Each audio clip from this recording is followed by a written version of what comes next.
देखो मान लो ये किसी भी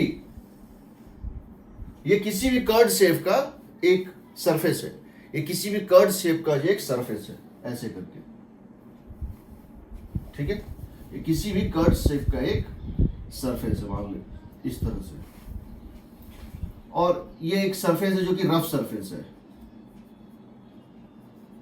रफ सरफेस है, ठीक है। और यहां पर एक चेन रखा हुआ है ऐसे करके, यहां पर एक चेन इस तरह से प्लेस किया हुआ था, एक यूनिफॉर्म चेन इस तरह से प्लेस किया हुआ है, ठीक है। दिस ये यूनिफॉर्म चेन या रोप हो सकता है।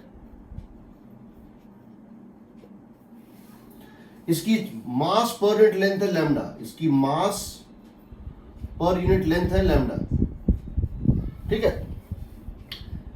पहले तो हमको ये बताना अगर ये फ्रिक्शनलेस होता और इसकी टोटल मास m, इसकी टोटल मास ऑफ चेन जो है वो कितनी है, m है। Total mass of chain, simple, ये अगर पूरी कर्व का लेंथ निकाल लें, इस पूरी कर्व का लेंथ निकाल लें तो ये कितना हो जाएगा, लैम्डा इंटू टोटल लेंथ ना, लैम्डा इंटू टोटल लेंथ, ये कितना है, m दिया हुआ है, समझे। और इस टोटल कर्व का लेंथ निकाल लें तो चार्ज पर मास पर unit length into L, that is the total length, ठीक है ना। अब हमको ये बताना है पहले, अगर हम इसको छोड़ दें, फ्रिक्शनलेस है, अगर ये फ्रिक्शनलेस है, यहां पे हम क्या बोल रहे हैं, फ्रिक्शन कोएफिशिएंट म्यू है या नहीं भी है, चलो रहने दो, बाद में देखते हैं। हमको बताना है इसके ऊपर पुलिंग फोर्स कितना है और प्रिवेंटिंग फोर्स कितना हो सकता है। तो समझो इस बात को, हम क्या कर रहे हैं, हम कह रहे हैं कि यहां से लेके यहां तक का जो हॉरिजॉन्टल डिस्टेंस है, यानी अगर इसको मान लें ओरिजिन है, तो इस एंड का जो कोऑर्डिनेट है, ये डिस्टेंस है मान लेते हैं, ये डिस्टेंस है मान लेते हैं x, और ये डिस्टेंस है y, ये डिस्टेंस है x और ये डिस्टेंस है y, या इसको मान लो ये है l और ये है h, ठीक है। इस इरेगुलर कर्व्ड सरफेस पे इस चेन को रख दिया है। तो हमको निकालना है कि इसके ऊपर पुलिंग फोर्स कितना है और प्रिवेंटिंग फोर्स कितना है और कितनी फ्रिक्शन कोएफिशिएंट होगी तो ये मूव नहीं करेगा, ठीक। हम क्या करते हैं, समझो, हम क्या करते हैं, यहां से किसी पर्टिकुलर पॉइंट पे जाते हैं और वहां एक बहुत ही छोटा, बहुत छोटा, हम सिर्फ बड़ा करके दिखा रहे हैं, यहां पे हम क्या करते हैं, एक पर्टिकुलर पॉइंट पे जाके एक बहुत स्मॉल टुकड़ा कट करते हैं जिसकी लेंथ है dl, एक बहुत स्मॉल टुकड़ा कट करते हैं जिसकी लेंथ कितनी है, dl, इसकी लेंथ है dl। और इस पॉइंट पे ये जो एंगल है, इस पॉइंट पे ये जो टुकड़ा है, ये जो सरफेस है, ये एंगल बना रहा है हॉरिजॉन्टल के साथ थीटा, कितना बना रहा है, थीटा, समझो। हम इसको बहुत सारे टुकड़ों में डिवाइड कर सकते हैं। हम यहाँ एक टुकड़ा ले लेते हैं, स्मॉल टुकड़ा, जिसकी लेंथ है dl, जिसकी लेंथ कितनी है, dl, ये बहुत छोटा है, नेग्लिजिबल है। और इस पॉइंट पे अगर तुम एक टेंजेंट ड्रॉ करोगे, इस पॉइंट पे जो एंगल है वो कितना है, थीटा। तो अगर हम इसको मैग्नीफाइड फॉर्म में देखें तो ऐसा लग रहा है, अगर इसको मैग्नीफाइड फॉर्म में देखें तो ऐसा लग रहा है कि यहां पर ये एक इंक्लाइन प्लेन था, इस पॉइंट पे अगर टेंजेंट ड्रॉ करें तो उस डायरेक्शन में इस पॉइंट पे ये सरफेस कैसा बिहेव करता है, इंक्लाइन प्लेन। स्क्रीन ब्लर हो रही है ना, एक मिनट रुक जाओ। यस सर, स्क्रीन दूर है।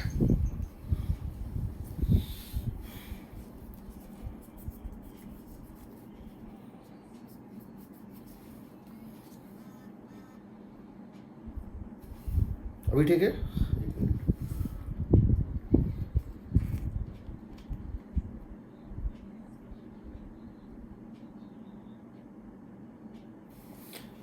अभी ठीक है,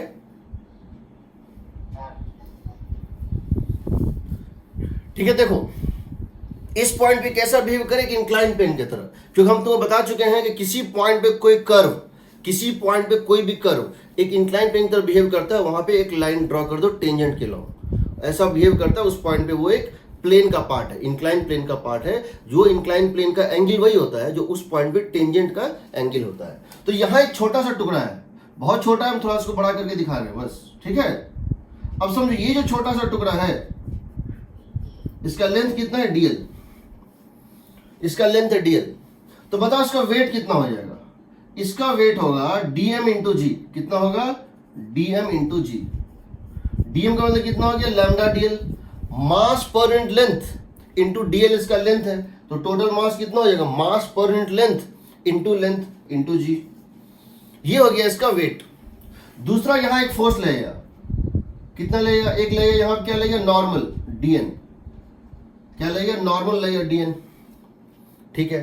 तीसरा, अगर ये स्लिप नहीं करना चाहता है, अगर ये स्लिप नहीं करना चाह रहा, ये बचा हुआ है, ये अगर on the verge of slipping है, समझो ये हो गया फ्रिक्शनल फोर्स df। समझ रहे हो? mg नॉर्मल और df, mg नॉर्मल और df। mg इतना, जो इसका छोटा टुकड़ा है, इसका लेंथ कितना है? इसका लेंथ कितना है? यहां से यहां तक dl। अब बताओ, अगर ये on the verge of slipping है, तो हम पहले ये जानना चाहते हैं। अब समझो, ये अगर चेन चल सकता है, अगर ये चेन स्लिप करेगा तो कैसे स्लिप करेगा? ऐसे स्लिप करेगा। इस चेन का टेंडेंसी जो स्लिप करने का है वो तो अलोंग द इंक्लाइन होगा। ये अगर चेन स्लिप करना चाहेगा तो इंक्लाइन के डायरेक्शन में स्लिप करना चाहेगा। हम जानना चाहते हैं what is the pulling force. Pulling force समझो, पुलिंग फोर्स का मतलब है वो फोर्स जो इसको चलाना चाह रहा है। हम क्या जानना चाहते हैं? Pulling force. We want to know what is the pulling force. Pulling force means force in the tangential direction, force in the tangential direction that is trying to pull it। Pulling force का मतलब है वो force जो इसको चलाना चाह रहा है। वो कितना होगा बताओ? वो कितना होगा? पुलिंग फोर्स जो है, इसको भी भूल जाओ, अब इसको भूल जाओ। पुलिंग फोर्स जो इसको चलाना चाह रहा है, और ये क्या चाह रहा है? बचाना चाह रहा है। तो जो इसको चलाना चाह रहा है वो फोर्स कितना होगा? वो फोर्स होगा लैम्डा इंटू dl इंटू जी, dm इंटू जी। और ये एंगल अगर थीटा है, ये एंगल अगर थीटा है, तो बताओ इसका कंपोनेंट इस डायरेक्शन में कितना हो जाएगा? Sine theta. देखो, लैम्डा इंटू dl इंटू जी साइन थीटा। ये इसको चलाना चाह रहा है। जो बचाना चाह रहा है, प्रिवेंटिंग फोर्स, वो क्या होगा? देखो प्रिवेंटिंग फोर्स क्या होगा? तो पहले ये देखो, तो pulling force df pulling force, df pulling force ये हो जाएगा लैम्डा इंटू जी इंटू, ये बताओ what is dl sine theta. यहां पे एक छोटा सा, यहां पर क्या करो? ऐसे करके ड्रॉप करो परपेंडिकुलर, ऐसे करके। ये लेंथ अगर dl है, कौन सी लेंथ? ये लेंथ अगर dl है, समझो, तो यहां इसके दो कंपोनेंट होंगे। एक इधर होगा, कितना होगा? ये dl cos थीटा। समझो ये dl है, ये dl है, ये थीटा है, ये है dl cos थीटा, और ये है dl sin theta. dl cos theta होता है dx। dl cos थीटा क्या होता है? Horizontal distance dx। और dl sin थीटा क्या होता है? dy। इस पॉइंट से इस पॉइंट पे जाओगे, जब इस पॉइंट से इस पॉइंट पे जाओगे तो x, y बिकम जाएगा x plus dx, y plus dy। तो ये होता है dx, ये होता है dy। तो यहां पे dl sin थीटा को क्या लिख दोगे? dy। क्या लिख दोगे? dy। अब समझो, टोटल पुलिंग फोर्स निकालना है। टोटल पुलिंग फोर्स, तो क्या करेंगे? इसको इंटीग्रेट कर देंगे। टोटल पुलिंग फोर्स क्या हो जाएगा? देखो, total pulling force, therefore F pulling total, integrate कर दो, lambda constant g constant, integrate क्या होगा? dy। इंटीग्रेट क्या होगा? y coordinate. और y कोऑर्डिनेट को इंटीग्रेट करोगे तो क्या आएगा? y coordinate final minus y coordinate initial. क्या आएगा? y coordinate final minus y coordinate initial. और इसका कोऑर्डिनेट है x, y, x1, y1, इसका है x2, y2। तो ये इंटीग्रल हो जाएगा सिर्फ y2 माइनस y1। तो F पुलिंग कितना हो जाएगा बताओ? Lambda into g into the difference in the height from the ground. The difference in the height from the ground, इसकी हाइट मान लो y1 है, इसकी हाइट y2 है, तो y2 माइनस y1 क्या होगा? y2 minus y1। सो पुलिंग फोर्स जो होगा ये आ जाएगा h, difference in the height, difference in the height. ये तभी जीरो होगा, और इस पे आएंगे, इसको याद रखना। Pulling force, the force that is trying to move the chain. और ये इसके शेप पे डिपेंड नहीं करता है, जिसके शेप पे डिपेंड नहीं, कोई भी शेप हो, कोई भी शेप हो, जो हाइट का डिफरेंस है, वर्टिकल हाइट का, उस पर डिपेंड करेगा ग्रेविटेशनल फोर्स जो उसको टेंजेंशियली खींचना चाह रहा है। लैम्डा जी एच, याद रहेगा, मैं इस पे आऊंगा भी, इसको याद रख लेना। Pulling force depends only on the vertical height. अब प्रिवेंटिंग फोर्स पे, ये प्रिवेंटिंग फोर्स, इसकी मैक्सिमम वैल्यू क्या हो सकती है? What is the maximum value the preventing force? ये तो हो गया क्या चीज, इसको हम लिख सकते हैं डेल्टा वाई। ये क्या लिख सकते हैं? Delta y in general. ये वाई कोऑर्डिनेट पे डिपेंड करती है। किस पे डिपेंड करती है? वाई कोऑर्डिनेट के डिफरेंस पे डिपेंड करती है। ये वाई कोऑर्डिनेट के डिफरेंस पे डिपेंड करती है। Now come to preventing force. अब ये बताओ हम प्रिवेंटिंग फोर्स कैसे निकालेंगे? प्रिवेंटिंग फोर्स निकालने के लिए हम क्या करते हैं? देखो हम क्या करते हैं प्रिवेंटिंग फोर्स निकालने के लिए, हम कहते हैं कि preventing force would be like this. Preventing force would be like this. Preventing force that is frictional force, जो इसको रोकना चाह रहा है। प्रिवेंटिंग फोर्स का मतलब फ्रिक्शनल फोर्स जो उसको रोकना चाह रहा है। उसकी मैक्सिमम वैल्यू क्या हो सकती है बताओ? उसकी मैक्सिमम वैल्यू क्या हो सकती है? ये हो सकती है mu into dN, mu static into dN. ये होगा ना, म्यू स्टैटिक इंटू डीएन। ठीक है, तो ये बताओ कितना हो जाएगा? यहां मैक्सिमम वैल्यू फ्रिक्शनल फोर्स कितना हो सकता है? म्यू इंटू डीएन का मतलब बताओ, यहां डीएन किसके इक्वल था बताओ? इस डायरेक्शन में तो एक्सीलरेशन है, इधर तो कोई एक्सीलरेशन नहीं है, तो डीएन किसके इक्वल था? DM into g cos theta. DN किसके इक्वल है? DM into g cos theta.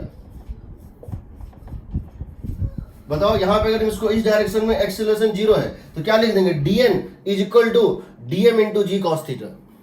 ये इसकी मैक्सिमम हो सकती है। तो फ्रिक्शन का मैक्सिमम वैल्यू, यानी जो प्रिवेंटिंग फोर्स का मैक्सिमम वैल्यू है, प्रिवेंटिंग फोर्स का जो मैक्सिमम जो रोकने की कोशिश कर रहा है, वो होगा mu into lambda into L, lambda into DL into g cos theta. अब बताओ इसको क्या लिख सकते हैं? Mu constant, lambda constant, g constant, DL cos theta. बताओ डीएल कॉस थीटा कितना है? डीएक्स। डीएल कॉस थीटा कितना है? डीएक्स। डीएल कॉस थीटा है डीएक्स। इसको इंटीग्रेट करेंगे तो क्या होगा? टोटल प्रिवेंटिंग फोर्स, जो पूरा प्रिवेंटिंग फोर्स है सबको जोड़ दो, the total preventing force would be equal to, जो मैक्सिमम वैल्यू हो सकता है जो रोकने वाले फोर्स का, लैम्डा जीएक्स कांस्टेंट इंटीग्रेट सिर्फ क्या होगा? डीएक्स। तो ये हो जाएगा डीएफ मैक्स, यानी टोटल प्रिवेंटिंग फोर्स, हम इसको लिख रहे हैं टोटल प्रिवेंटिंग फोर्स का मैक्सिमम वैल्यू। प्रिवेंटिंग फोर्स का मैक्सिमम वैल्यू हो जाएगा, देखो lambda g, mu lambda g integral of dx. Dx dx dx जोड़ते जाओ, डीएक्स डीएक्स डीएक्स जोड़ते जाओ, सबका सम कितना आएगा? हॉरिजॉन्टल डिस्टेंस यानी एल। यानी ये किस पे डिपेंड करेगा?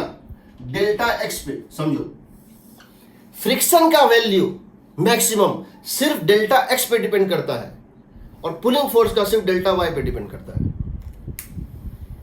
इसको याद रखना। मैं एक केस नहीं बताऊंगा, मैं इसके 1000 केस बताऊंगा। मैंने देखा है कुछ इन सब में जहां पे एक इंक्लाइन होता है 30 डिग्री 60 डिग्री, वो सब इसका बच्चा है, छोटा है इसके सामने, इसमें सारे केस चले आएंगे। अब समझो यहां पर क्या था? लैम्डा जी डेल्टा वाई, यहां mu lambda g delta x. ठीक, lambda g delta y and mu lambda g delta x. ये मैंने नोट्स में दिया हुआ है पेज नंबर 35 पे। आज मैं 35 से स्टार्ट किया हूं, मैं तुम्हें बता दूंगा कौन कौन सा पेज है, उसको तुम एक बार फिर से देख भी लेना। ठीक है, अब मैं इसको यूज कर रहा हूं, एक एक करके।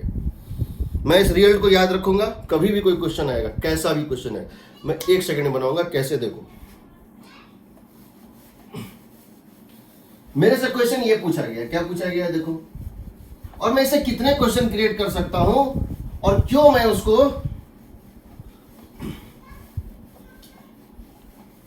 पहला क्वेश्चन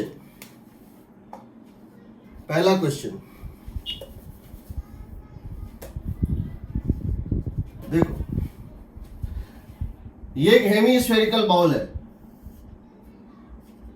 ये एक हेमीस्फेरिकल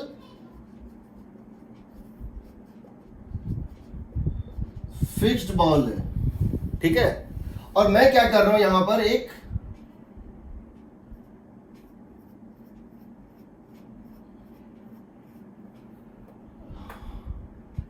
लेंथ है L या लैम्डा है इसका मास पर यूनिट लेंथ, ये चेन है, और इसको ऐसे करके प्लेस कर देता हूं।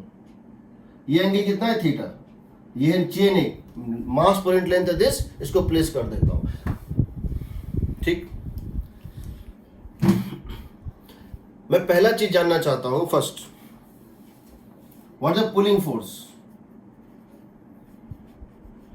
कौन सा फोर्स इसको मूव करना चाह रहा है, वो कितना होगा? वो होगा लैम्डा mg ना, डेल्टा वाई इंटू जी, रेडियस है आर मान लो, हालांकि आर का काम नहीं पड़ेगा, देख लेते हैं। तो lambda into g into r. तो व्हाट इज डेल्टा वाई? बताओ, इस एंड और इस एंड में वर्टिकल हाइट का डिफरेंस कितना है? R into 1 minus cos theta होगा। बताओ, यहां से यहां तक का हाइट कितना है? आर। और यहां से यहां तक का हाइट क्या है? बताओ, यहां से यहां तक का है आर, और यहां से यहां तक का कितना है? R cos theta. तो ये जो डिफरेंस है डेल्टा वाई, ये कितना हो जाएगा? R minus r cos theta. ये इसको चलाना चाह रहा है।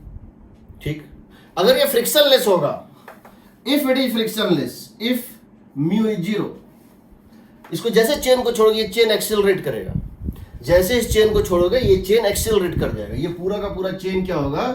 एक्सेलरेट कर जाएगा। ठीक, तो उसका अगर एक्सेलरेशन निकालो, if mu is 0, initial acceleration कितना होगा? That will become equal to lambda g into r into 1 minus cos theta divided by, अगर फ्रिक्शनलेस है तो डिवाइडेड बाय टोटल मास, यही ना। टोटल पुलिंग फोर्स कितना है? इतना है, डिवाइडेड बाय टोटल मास। जैसे ट्रेन है, एक ट्रेन कर्व रास्ते पे चल रही है, तो उसके ऊपर जितना फोर्स है डिवाइडेड बाय टोटल मास। मास की वैल्यू क्या होगी बताओ? मास आएगा लैम्डा इंटू टोटल लेंथ, और टोटल लेंथ हो जाएगा आर थीटा, होगा कि नहीं? टोटल लेंथ होगा। आर्क लेंथ क्या होता है बताओ? आर्क लेंथ क्या होता है? Radius into theta. रेडियस अगर आर है और ये एंगल थीटा है तो रेडियस इंटू थीटा। तो आर ये और ये कट जाएगा, तुम्हारा एक्सेलरेशन चलाएगा। फिर से बता रहा हूं, स्फेरिकल होना जरूरी नहीं है, किसी भी केस में वैलिड है। दूसरी बात, अगर रफ है, इफ रफ म्यू है, अगर ये सरफेस रफ था और इसको छोड़ दिया, फाइंड द मिनिमम कोफिशिएंट के मूव ना करे। Find minimum coefficient, find mu minimum, find minimum coefficient of friction for no motion. तो क्या करेंगे? पुलिंग फोर्स, इसके लिए क्या होना चाहिए? जो पुलिंग फोर्स है, जो पुलिंग फोर्स है टोटल, वो छोटा होना चाहिए। किससे? फ्रिक्शन के मैक्सिमम वैल्यू से, प्रिवेंटिंग फोर्स के मैक्सिमम वैल्यू से। समझो,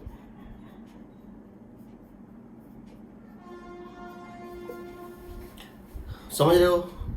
जो इसको खींचना चाह रहा है 10 न्यूटन, बट फ्रिक्शन की मैक्सिमम वैल्यू टोटल फ्रिक्शन की जा सकती है 12 न्यूटन, तो नहीं मूव करेगा। अगर इस पे जो फोर्स इसको मूव करना चाह रहा है वो है 10 न्यूटन, और जो इसको प्रिवेंट करना चाह रहा है फ्रिक्शनल फोर्स, उसकी मैक्सिमम वैल्यू टोटल हो सकती है 12 न्यूटन, तो ये मूव नहीं करेगा, अदरवाइज मूव कर जाएगा। तो इसका मतलब है पुलिंग फोर्स तुम जानते हो क्या है? Lambda g into delta y should be less than equal to mu lambda g into delta x। सही है ना?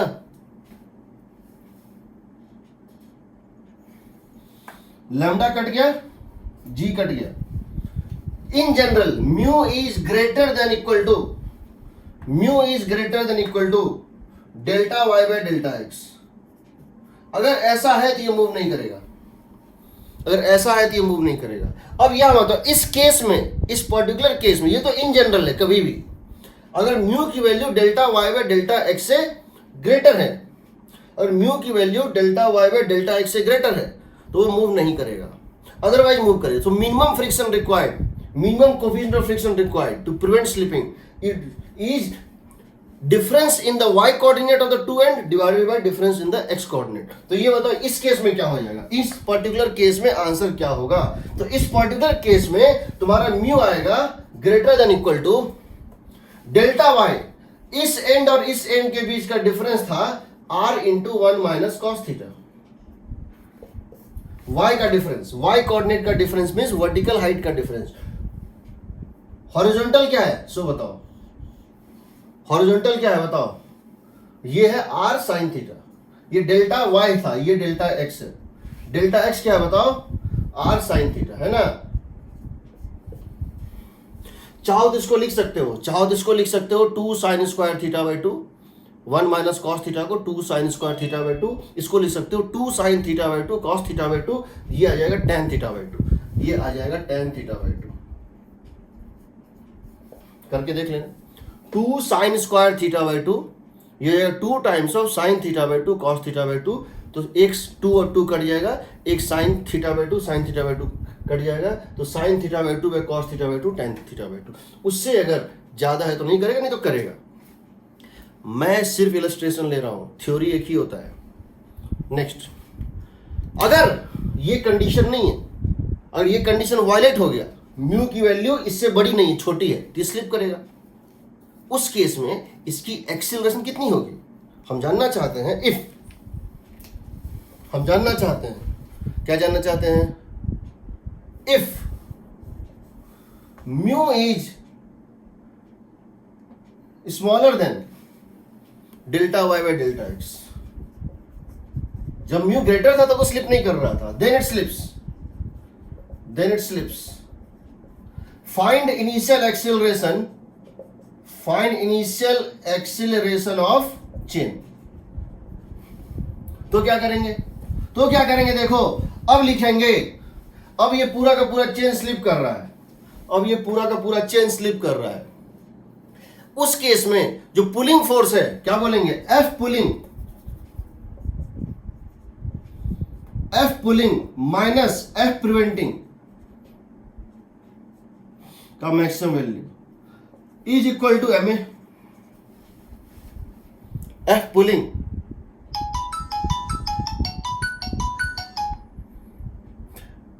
F pulling minus F preventing का maximum value is equal to M A, ये होगा ना। हम मान के चल रहे हैं कि म्यू एस और म्यू एन म्यू के सेम है, ठीक है। तो क्या कर देंगे बताओ, एफ पुलिंग की वैल्यू क्या है, एफ पुलिंग की वैल्यू है lambda into g into delta Y, minus ये है lambda into g into delta X into mu, ये है एम ए। यहां से एक्सीलरेशन इन जनरल क्या होगा बताओ, acceleration in general lambda g delta Y minus mu delta x by m. In general कभी भी ये था पुलिंग फोर्स, ये वो फोर्स था जो उसको खींच रहा है, चला रहा है, ये वो फोर्स था जो रोक रहा है। चलाने वाले फोर्स की, खींचने वाले फोर्स की मैक्सिमम की वैल्यू है 12 न्यूटन, खींचने वाली फोर्स की वैल्यू है 12 न्यूटन। जो फ्रिक्शन की मैक्सिमम वैल्यू है टोटल पूरे टेंजेंशियल जोड़ दो, उसकी वैल्यू 10 न्यूटन है, उससे ज्यादा नहीं हो सकती है, यानी नेट फोर्स 2 न्यूटन है। तो उस 2 न्यूटन को क्या करोगे, टोटल मास से डिवाइड कर दोगे। तो यहां पे क्या होगा देखो, ये जो m है या तो क्वेश्चन में दिया होगा, या तुम इस m को इस टोटल लेंथ के टर्म में लिख सकते हो, लैम्डा इंटू एल।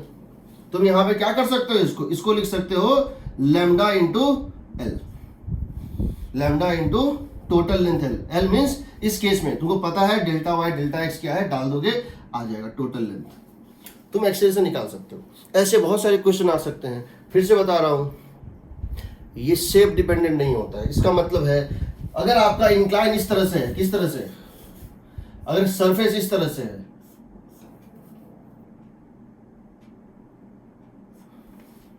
और इस पर आपने एक चेन डाल दिया ऐसे करके,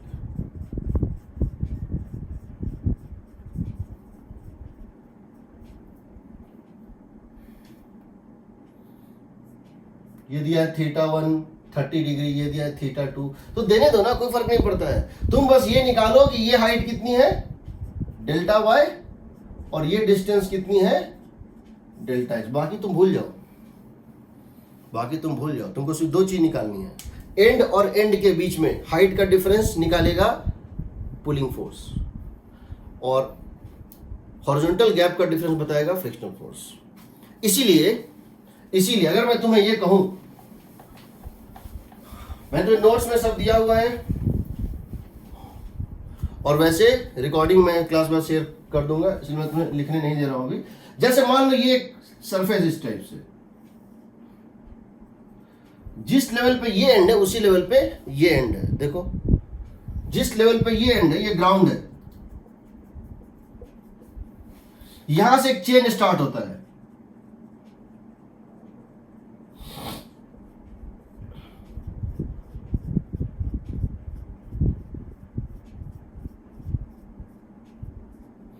और ये जिस लेवल पे था उसी लेवल पे एंड हो रहा है। समझो, ये जिस लेवल पे स्टार्ट हुआ तो उसी लेवल पे एंड हो रहा है। लैम्डा है, फिर स्मूथ सरफेस है, सरफेस स्मूथ है, छोड़ दो। क्या एक्सेलरेट करेगा? क्या एक्सेलरेट करेगा? नहीं करेगा। क्यों? डेल्टा वाई जीरो है। डेल्टा वाई जीरो मीन्स जितना पुलिंग फोर्स इस पूरे पर है, जितना पुलिंग फोर्स इस पूरे पर था उतना ही पुलिंग फोर्स इस पूरे पर था, इसलिए दोनों कैंसिल हो जाएगा। शेप डिपेंडेंट नहीं होता है। या सिंपल समझो, इस पॉइंट और इस पॉइंट का हाइट का डिफरेंस जीरो है, यानी पुलिंग फोर्स है ही नहीं। पुलिंग फोर्स है ही नहीं, pulling force zero. Net pulling force कितना है? जीरो है। ये एक्सेलरेट नहीं करेगा। लेकिन अगर इसको थोड़ा सा भी ऐसे कर दो, यहां तक कर दो, तब इस पे पुलिंग फोर्स, बस इसका पुलिंग फोर्स होगा, बाकी सब तो कट गया, आपस में ही कट गया, बस इसका पुलिंग फोर्स बचेगा और किसी का नहीं बचेगा। ठीक है, तो इसको याद रखना। इस पे बहुत वेरिएशन क्वेश्चन हम दे सकते हैं। ठीक है, अभी हम नहीं दे रहे हैं, हमको बहुत कुछ पढ़ाना है अभी। ठीक है, हाँ स्टैटिक हमको स्टार्ट कराना है ना मोशन। हम तो ये निकाल रहे हैं मोशन स्टार्ट होगा कि नहीं होगा, बाउंड्री केस निकाल रहे हैं। हम स्टैटिक लेंगे। एक बार वो चलने लगेगा तो यहाँ काइनेटिक लेना चाहिए था, बट इतना नहीं करेगा कि ये भी दे दे और साथ में इधर भी दे दे। बट ये समझ लो चलेगा कि नहीं चलेगा, रेस्ट पे से चलेगा कि नहीं चलेगा, उसमें स्टैटिक डालेंगे तो मैक्सिमम प्रिवेंटिंग फोर्स में म्यू स्टैटिक होगा। बट एक बार स्टैटिक, एक बार मोशन हो गया तो यहाँ पर क्या देंगे हम? म्यू काइनेटिक देंगे। क्या देंगे? म्यू काइनेटिक देंगे। ठीक है, स्टार्टिंग में। अभी हम सर्कुलर मोशन नहीं आए, सर्कुलर मोशन में आएंगे, इसमें कुछ चेंज करेंगे। अभी हम सर्कुलर मोशन नहीं आए, हम ये नहीं बता रहे हैं कि इस चेन में टेंशन कहाँ कहाँ कितना होगा, कैसे चेंज होगा, रेडियस ऑफ कर्वेचर क्या होगा, सब सर्कुलर मोशन में करेंगे। अभी के लिए समझ लो स्टार्टिंग में एक्सेलरेट करेगा कि नहीं। ठीक है, इनिशियल एक्सेलरेशन निकाल सकते हो या प्रिवेंटिंग फोर्स निकाल सकते हो कि वो करेगा कि नहीं। ठीक है, दूसरी बात अब समझो, जब हम अपनी तरफ से सारे इलस्ट्रेशन ले लेंगे, हमको बताएंगे इरोडो के क्वेश्चन कैसे बनाने हैं। ठीक है, अभी तक हमने क्या किया था, सारे जो पुलीज लिए थे वो उसमें हमने कहा था वो मासलेस है और फ्रिक्शनलेस है, मासलेस है और फ्रिक्शनलेस है। आज हम एक ऐसा धागा ले रहे हैं जिसमें टेंशन है, जिसमें कि फ्रिक्शन है। एक ऐसा हम ये ले रहे हैं, क्या ले रहे हैं हम? ऐसा एक ये फिक्स्ड पुली है, समझो ये एक फिक्स्ड सिलेंडर है, ये दीवार में फिक्स्ड है, ये चल नहीं, ये घूम नहीं सकता है। इसके ऊपर से एक रस्सी, एक धागा ऐसे करके पास हो गया, इसके ऊपर से एक धागा जो है इस तरह से पास हो रहा है, ऐसे करके। देखो ये जो धागा है, ये देखो, ये एटूड मशीन टाइप का है। ठीक है, दोनों की मास अनइक्वल, लेकिन ये गिर नहीं रहा है। देखो होना क्या चाहिए था कि जब दोनों की मास अनइक्वल होती है तो इसको स्लिप करना चाहिए था ना। एटूड मशीन क्या कहता है, अगर मासेस अनइक्वल है तो ये स्लिप कर जाएगा, बट यहाँ स्लिप नहीं कर रहा है। क्यों नहीं कर रहा है? यहाँ फ्रिक्शन इसको बचाए हुए है, यहाँ फ्रिक्शन है। आज हम जानेंगे वो फ्रिक्शन कितना होता है। ठीक है, जितनी इरोडो का क्वेश्चन लेंगे हम तो बताएंगे किस टॉपिक में कौन सा क्वेश्चन जाएगा। ठीक है, सो देखो ये एक क्या है, this is a fixed pulley, fixed pulley, ये एक फिक्स्ड पुली है जो कि रफ है। इसमें फ्रिक्शन कोएफिशिएंट म्यू है, स्टैटिक वैल्यू म्यू है। और है क्या कि यहां पर एक रस्सी आ रहा है इस तरह से, ऐसे करके, यहां पर एक थ्रेड आ रहा है इस तरह से, ऐसे टर्न ले रहा है,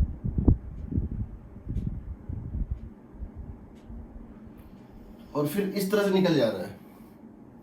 तो यहां पर एक मासलेस थ्रेड, अभी भी थ्रेड मासलेस ही है, अभी भी क्या है, थ्रेड जो है मासलेस ही है।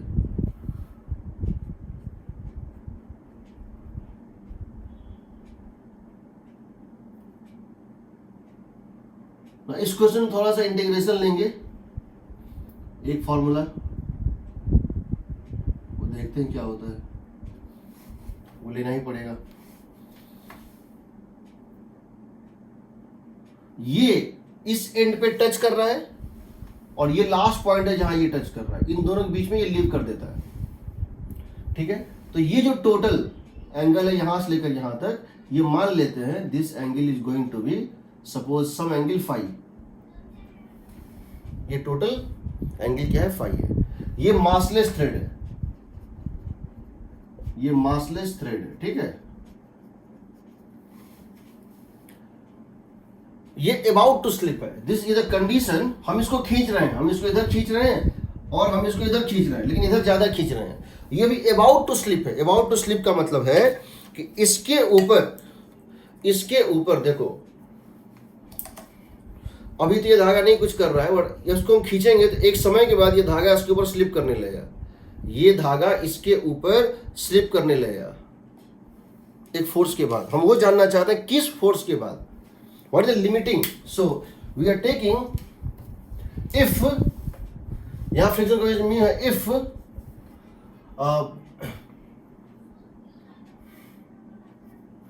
if thread is about to slip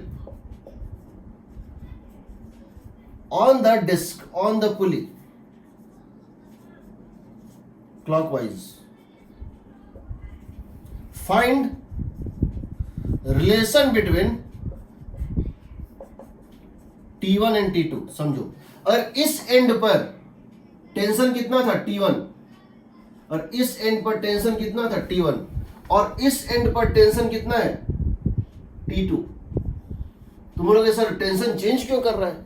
अब तक तो टेंशन चेंज नहीं करता था, क्योंकि आइडियल पुली था, मासलेस और फ्रिक्शनलेस था। अभी फ्रिक्शन आया है, अभी तो फ्रिक्शन ही आया है, रोटेशन में मास भी चलाएगा, मोमेंट ऑफ इनर्शिया भी चलाएगा। यहां पर T1 है, यहाँ T2 है, तो हमको ये बताना है यहां से देखो, यहां पे टेंशन सेम रहेगा, यहां से लेकर यहां तक हर जगह टेंशन सेम रहेगा। मासलेस है, फ्रिक्शन मासलेस है और कोई कांटेक्ट भी नहीं है।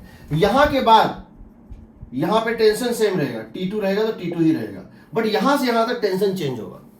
हमको बताना है कितना टेंशन होगा, what is the relationship between tension at this end and tension at this and.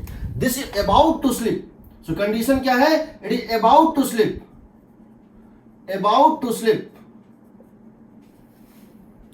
clockwise, last moment पर है, तो T1 T2 में रिलेशन निकालना है। तो हम क्या करते हैं जरा देखो, हम क्या करते हैं, इसका एक बहुत छोटा सा एक कहीं टुकड़ा कट करते हैं। हम यहां से एक एंगल जाते हैं थीटा, कितना जाते हैं थीटा, हम यहां से एक एंगल जाते हैं थीटा, और फिर जाते हैं बहुत कम एंगल, कितना जाते हैं डी थीटा। ये बहुत छोटा है, हम बड़ा करके दिखा रहे हैं, थीटा और डी थीटा। ये जो है ये छोटा सा टुकड़ा कट हो गया, ये इतना छोटा टुकड़ा है कि तुम इसको एक पॉइंट मास मान सकते हो। क्या मान सकते हो, पॉइंट मास मान सकते हो। ये इतना छोटा टुकड़ा होता है कि तुम इसको लगभग एक पॉइंट मास मान सकते हो। अब जरा देखो इसके ऊपर फोर्स कौन कौन सा लग रहा है। अब जरा देखते हैं इस छोटे से टुकड़े के ऊपर फोर्स क्या क्या लग रहा है। पहला फोर्स यहां लग रहा होगा, कितना, नॉर्मल, कितना होगा ये dn। एक फोर्स कितना लग रहा होगा, dn, ठीक है। दूसरा फोर्स क्या लग रहा होगा, अगर इस एंड पर जब एंगल थीटा था तो टेंशन था T, तो ये इसको पुल कर रहा होगा, किस फोर्स से, T से। अगर एंगल थीटा पे टेंशन था T और एंगल थीटा प्लस डी जो है, थीटा पे टेंशन है T प्लस डी टी, क्या है T प्लस डी टी। जब एंगल थीटा उस पॉइंट पे टेंशन T, जब एंगल हो गया theta plus D theta, tension बढ़ के कितना हो गया T प्लस डी टी, ठीक है। तो इस टुकड़े के ऊपर जो है एक टेंशन इधर, एक इधर, एक dn इधर, और चूंकि ये स्लिप करने की अपनी टेंडेंसी पे है, अब ये जस्ट ये टुकड़ा जस्ट राइट मूव करने वाला है। क्लॉकवाइज मतलब क्या हुआ, ये टुकड़ा जस्ट राइट मूव करने वाला है, तो फ्रिक्शन इसके ऊपर ऐड कर रहा होगा कितना, म्यू इंटू dn। जब लिमिटिंग केस होता है, स्लिपिंग शुरू होने के जस्ट पहले फ्रिक्शन अपने मैक्सिमम वैल्यू पहुंच जाता है, कितना होगा, म्यू इंटू dn। कोई डाउट? हम इसको फिर से बना रहे हैं, देखो हम इसको उस डायग्राम को हम फिर से बना रहे हैं। सर नॉर्मल तो 0 होगा ना? क्यों? सर मासलेस थ्रेड है। अरे ये है, ऐसे है, मैं इस पे लटक जाऊंगा तो क्या होगा? नीचे गिरेगा कि नहीं? मासलेस है तो क्या हुआ? सर इधर पर अपन ने थ्रेड को तो कोई अटैच नहीं किया है ना अभी। क्या चीज? सर अपन ने इस डायग्राम में तो थ्रेड को अटैच नहीं किया है ना कहीं पे जो बोर्ड पे बनाया हुआ है। इसको हाँ सर। तो टेंशन कहाँ से है? कोई तो खींच रहा है, मैंने दिखाया नहीं कौन खींच रहा है उसको, पर कोई तो खींच रहा है ना। अगर मैं इसको दीवार में ठोक दूं और इस पर एक मासलेस धागा डाल दूं और धागे में लटक जाऊं या दो लोग लटक जाएं तो यहाँ तो फोर्स लगेगा ना इसके ऊपर, ये तो खींचेगा ना ऐसे करके, नहीं खींच। जोर से अगर इस तरह कर दूंगा तो धागा टूट जाएगा। यहाँ पे नॉर्मल है। तो देखो हमें फिर इसको बड़ा डायग्राम में दिखा रहे हैं क्योंकि ये सब स्किल्स हैं जो तुमको सीखना पड़ेगा। जितने बच्चे 11th में ये सब चीज़ें पढ़ रहे हैं, मैं तुमको गारंटी बता रहा हूँ, आफ्टर 1-2 महीने बाद या जब तुम 12th में जाओगे तुमको हर चीज़ रिवाइज करना है सब। ठीक है? सो देखो मैं यहाँ की बात कर रहा हूँ, मैंने क्या किया था मैं फिर से बता रहा हूँ। ये एक रिंग था इस तरह से या कुछ इस टाइप का था। यहाँ मैंने एक छोटा सा टुकड़ा कट किया था, कितना, बहुत छोटा सा, माइक्रोस्कोपिक है, बट मैं इसको दिखा रहा हूं लार्ज करके। ये एंगल कितना है? D theta.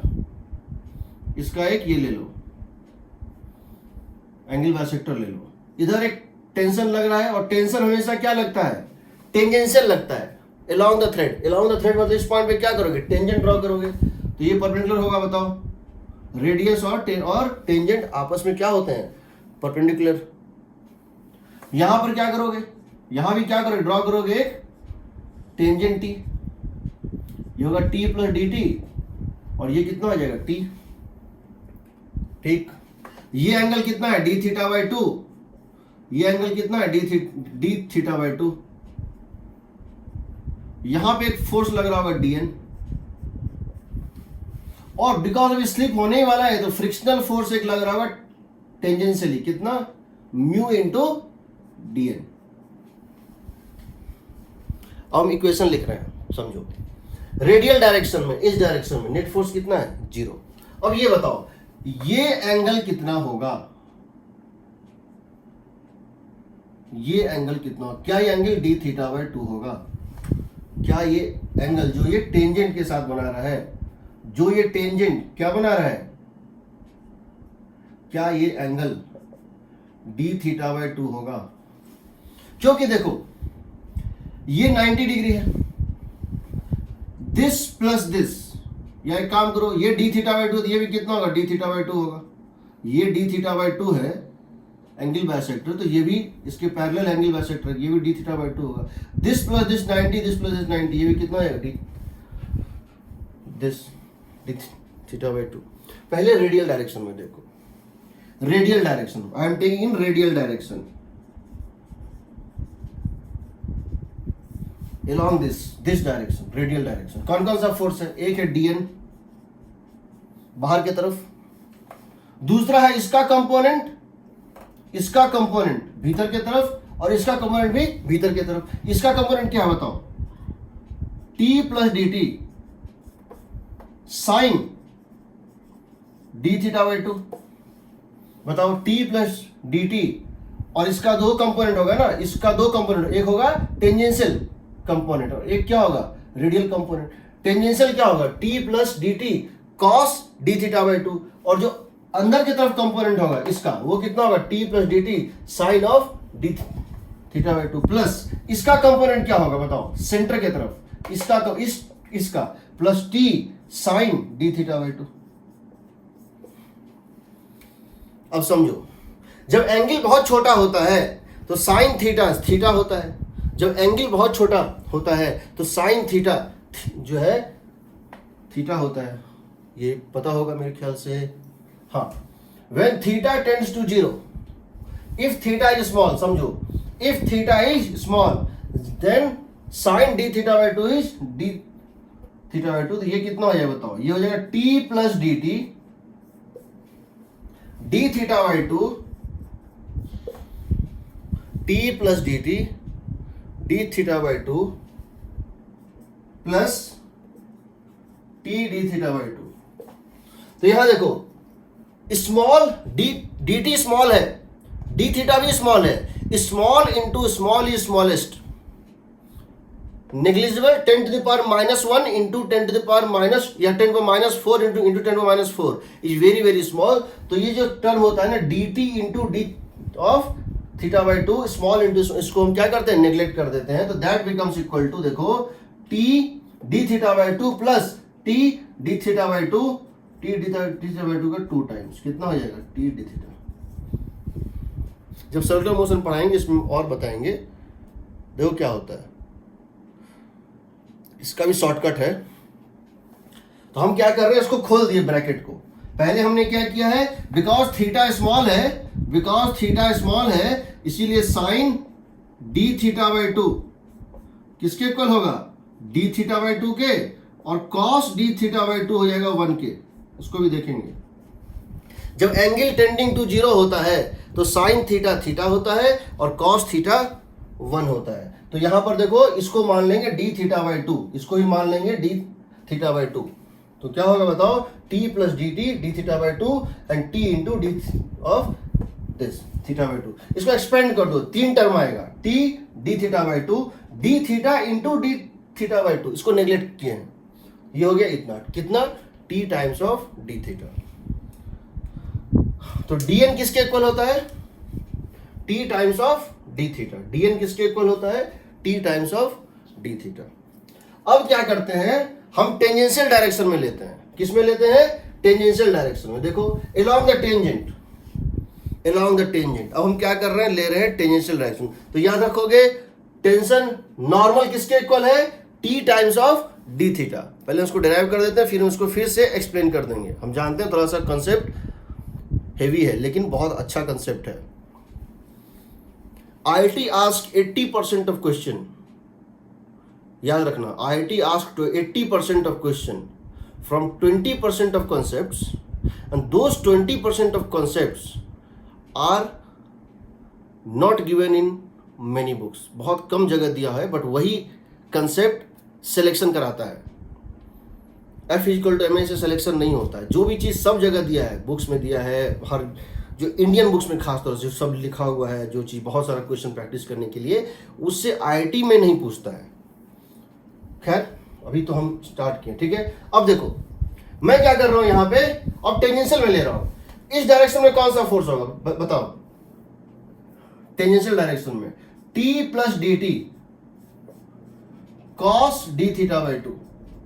राइटवर्ड फोर्स कितना है बताओ, T plus D T cos D of theta by two is equal to leftward force क्या है बताओ, T cos D theta by to,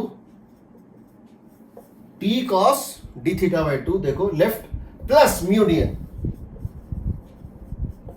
होगा।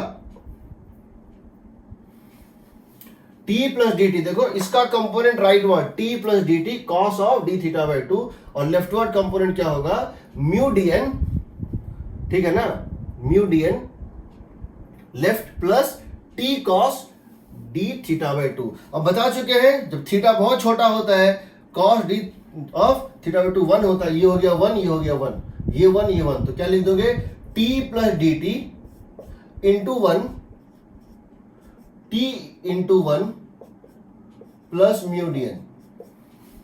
ये T और ये T कट गया तो dt कितना हो गया, म्यू डी एन।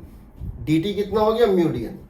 ये लॉजिकल भी है, dt इक्वल टू क्या हो गया, म्यू डी एन।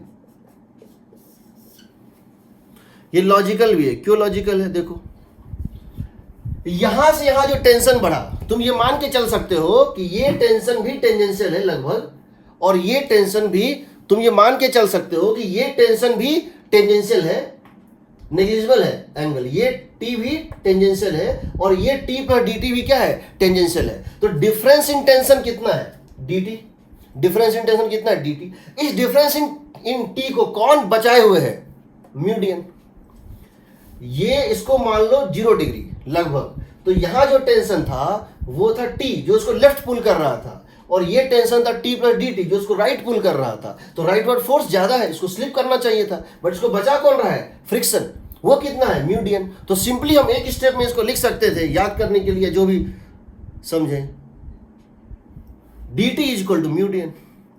अब तुमको पता है d t is equal to mu, D n कितना था, डी एन हम देख चुके हैं, डी एन हम देख चुके हैं, टी डी थीटा कितना था, टी ऑफ डी थीटा।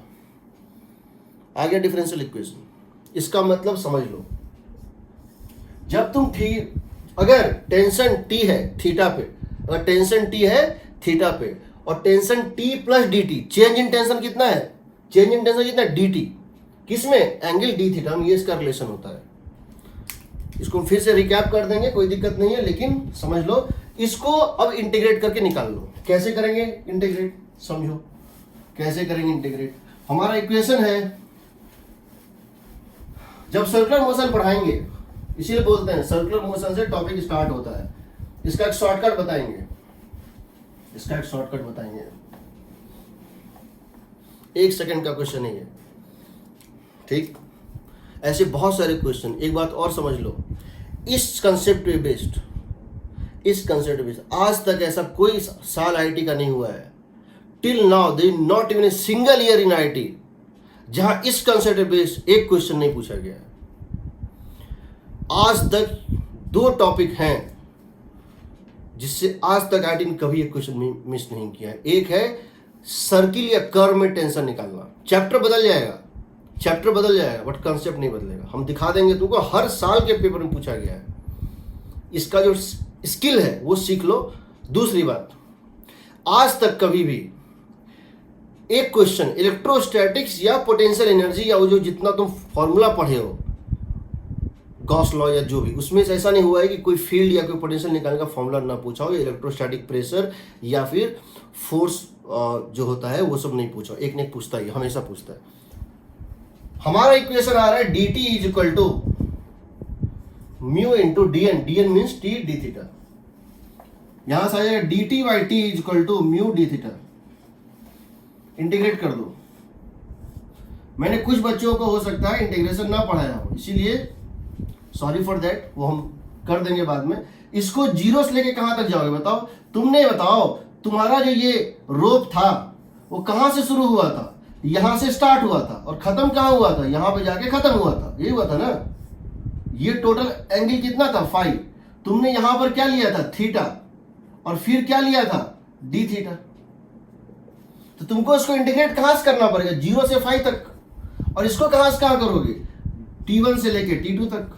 जब एंगल था 0, जब ये थीटा एंगल था 0, तो यहां टेंशन कितना था, T1, और जब ये थीटा एंगल बढ़ के कितना आ गया, 5, तो यहां टेंशन कितना था, T2। तो जब 0 था थीटा तो T1, जब 5 था तो T2। तो ln 1/t का इंटीग्रेशन होता है log to the base e, natural logarithm T2/T1 is equal to mu theta. यहाँ एक्सपोनेंशियल होता है e, तो यहां से आएगा T2/T1 is equal to e to the power mu theta, यानी T2 is equal to T1 e to the power mu theta. T2 और T1 में ये रिलेशन होता है, T2 is equal to T1 e to the power mu theta. इसको याद कर लो, समझ सकते हो तो अच्छी बात है। 11th के बच्चे इसको याद कर लो, 12th और ड्रॉपर बच्चे इसको समझ लो।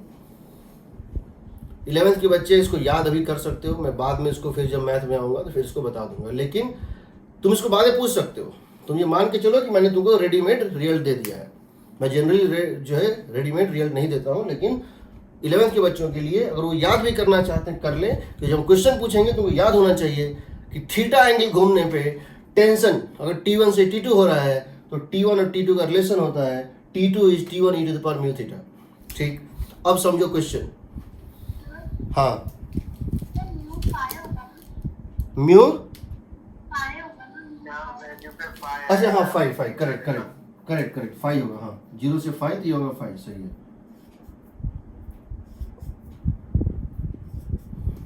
अब देखो T2 is equal to T1 e to the power mu theta. Irodov में क्वेश्चन है, आईटी का पूछा हुआ क्वेश्चन है। 3 बार आईटी ने क्वेश्चन दिया है इस पे, और मैं तो बता रहा हूँ क्या पूछा गया था और इरोडो में क्या क्वेश्चन है, और क्वेश्चन हम कितना इसमें क्रिएट कर सकते हैं। ये एक पुली है, फिक्स्ड पुली है, बट इसमें फ्रिक्शन कोफिशिएंट म्यू है। अब तक हम क्या लेते थे, पुली को लेते थे massless and frictionless both, but यहाँ म्यू है। यहाँ एक इनर्शियालेस मीन्स मासलेस थ्रेड यहाँ पर है इस तरह से, ठीक है। यहाँ एक मास हैंग कर दिया है m, यहाँ एक मास हैंग कर दिया m। पूछा है फाइंड द मिनिमम मास कि स्लिप कर जाए, find minimum mass to be placed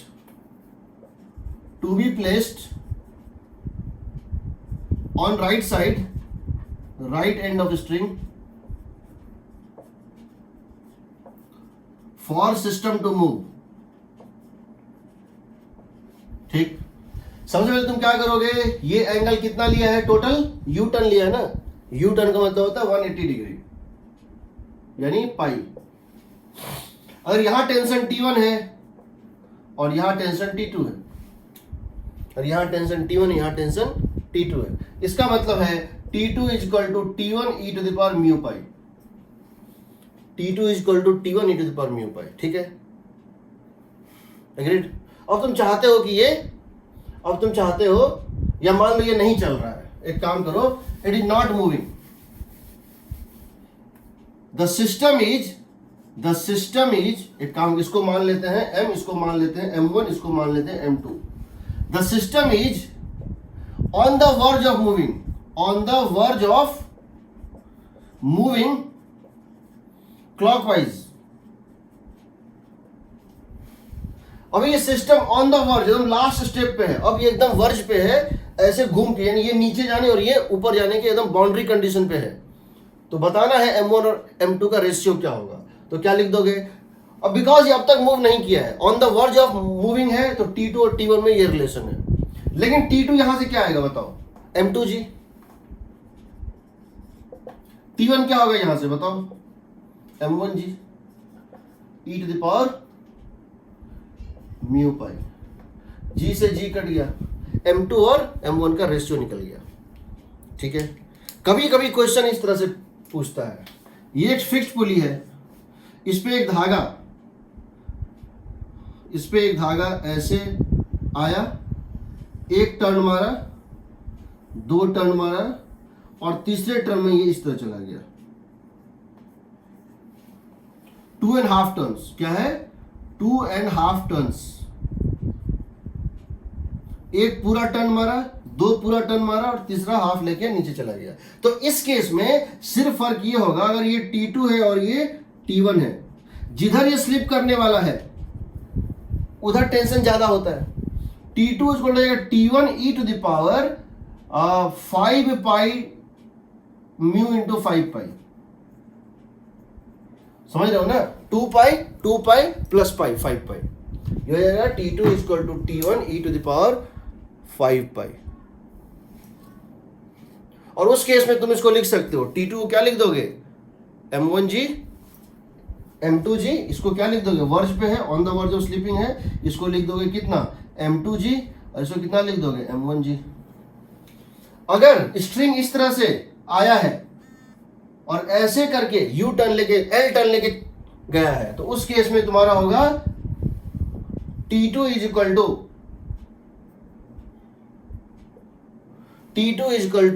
T1 e to the power, T2 is equal to T1 e to the power pi by 2 into mu, समझ रहे हो ना, 90 डिग्री का टर्न है। तो इसको याद रखना, T1 T2 में रिलेशन होता है। इसको हम फिर से कभी, अगर 11th के बच्चे या कोई भी हमको फिर बोलोगे, कभी हम डिराइव कर देंगे। अभी तो याद रखो, T2 is equal to T1 e to the power mu theta. Question आएगा बनाना होगा, ठीक है। दूसरी बात हम बता देंगे जिस दिन हम इरोडो, अभी 1-2 क्लास हमको और इलस्ट्रेशंस लेने दो, इरोडो लेंगे, हम तो बताएंगे इरोडो में कहाँ कहाँ क्वेश्चन है, प्रीवियस जे में कहाँ कहाँ क्वेश्चन है, क्रोटो में कहाँ कहाँ क्वेश्चन है, जो भी ओलंपियाड में ये सब पूछे जाते हैं। तो इसको एक बार बस देखना है। ये बात याद रखना, कोई भी इंफॉर्मेशन, कोई भी क्वेश्चन, कोई भी टाइप ऑफ क्वेश्चन जो तुमने कभी नहीं देखा है वही तुमसे नहीं बनेगा, जो एक बार देखा हो वो बन जाता है हमेशा। सो हमको हर वेरिएशन जो है लेना है इसमें, ठीक है। तो हमको तो याद है, तुमको भी याद हो गया होगा मेरे ख्याल से, T2 = T1 e⁻μθ। यानी कि अगर धागा फ्रिक्शनलेस नहीं है, अगर स्ट्रिंग फ्रिक्शनलेस नहीं है तो टेंशन वेरी करता है। अभी तक हम लोग जो केस देखे थे, लेकिन तुमको ये मान के चलना है इस क्वेश्चन के अलावा हर जगह पे धागा तुम्हारा फ्रिक्शनलेस ही होगा, ठीक है। जो इस टाइप का क्वेश्चन होता है उसी में नहीं होता, बाकी सब जगह होता है, ठीक है। अब देखो, अब मान लो मैं तुमसे क्वेश्चन ये पूछना चाह रहा हूं,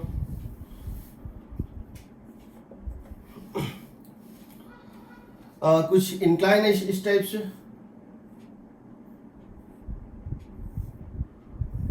आइडियल पुली है, कुछ नहीं दिया है,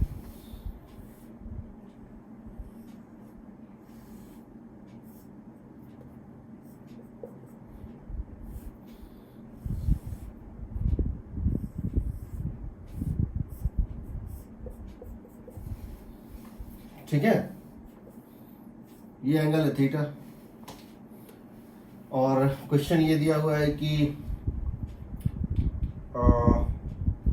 ये है म्यू, ठीक है। तो क्वेश्चन ये है म्यू दिया है greater than tan theta. Question है ये मान लेते हैं कि कोई मास m1 है, find minimum value of m2, find minimum m2 so that block m1 moves up the incline,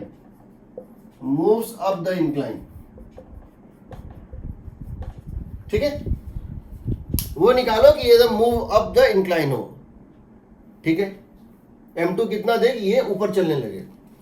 जब भी तुमसे किसी क्वेश्चन में मिनिमम, मैक्सिमम, लीस्ट, ग्रेटेस्ट, जिसको इंग्लिश में बोलते हैं सुपरलेटिव वर्ड्स, एक्सट्रीम वर्ड्स पूछे, जब भी तुमसे किसी क्वेश्चन में ये पूछे minimum, maximum, least, most, highest, lowest, greatest, smallest, कोई भी चीज, इसका मतलब वो लिमिटिंग केस है। लिमिटिंग केस मतलब on the verge of slipping है। तो तुम सबसे पहले क्या करो, इसको on the verge of slipping start कर दो। तो क्या करो, लिमिटिंग केस ले लो। क्या करोगे, टेक लिमिटिंग केस।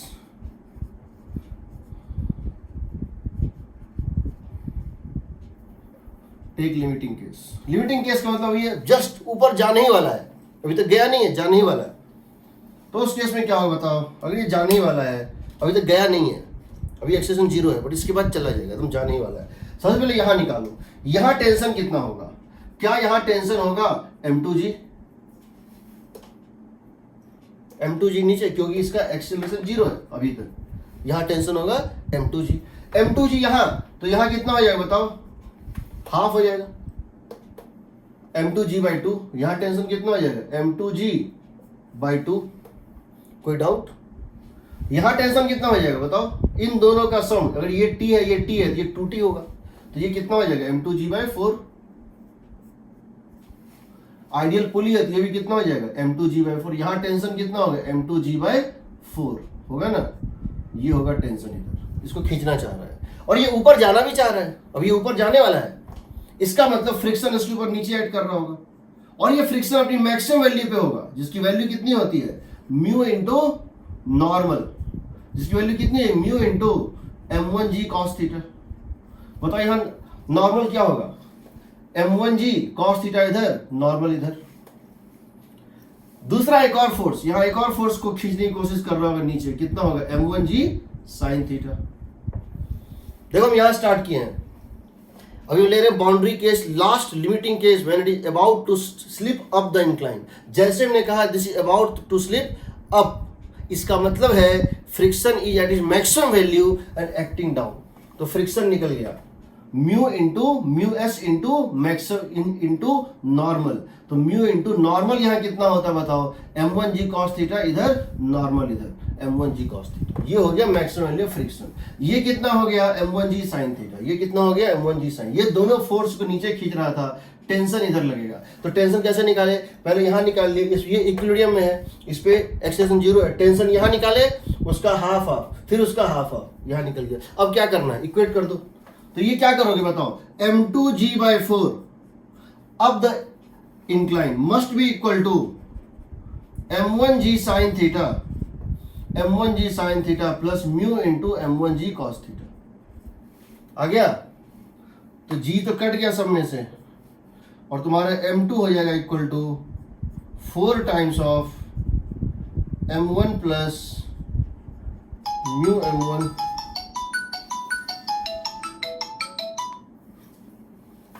यहां से आएगा m2 is equal to 4 times of m1 ले लो common, sine theta plus mu cos theta. है कुछ नहीं, है कुछ नहीं, जितने तेज बनाओगे उतना बेटर है। कोई डाउट इसमें, कोई डाउट इसमें? अब देखो, कभी कभी क्वेश्चन जो पूछा जाता है वो स्यूडो फोर्स लेके पूछा जाता है। समझो इसमें क्या करते हैं,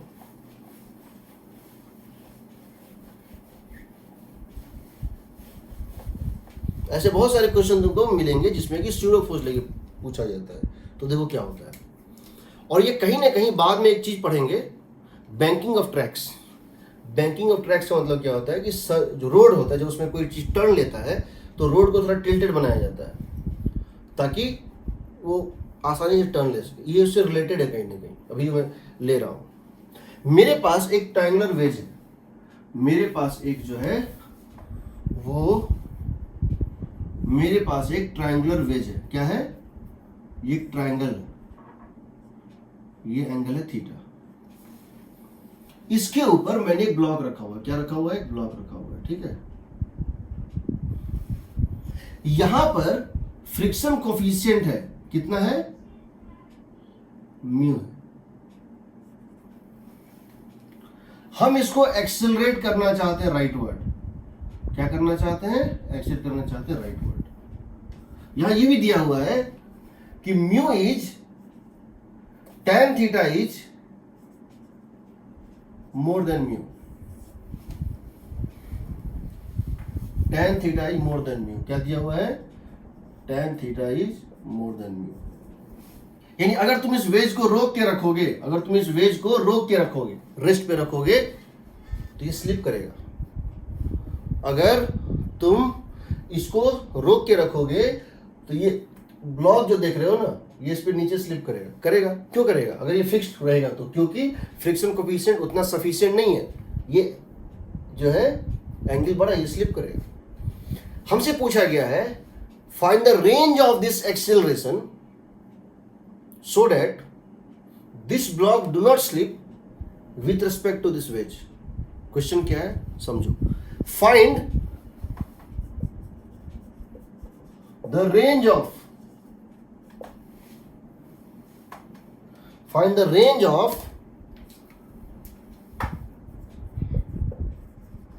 horizontal acceleration of wedge, triangular wedge, for which there is no slipping between wedge and block।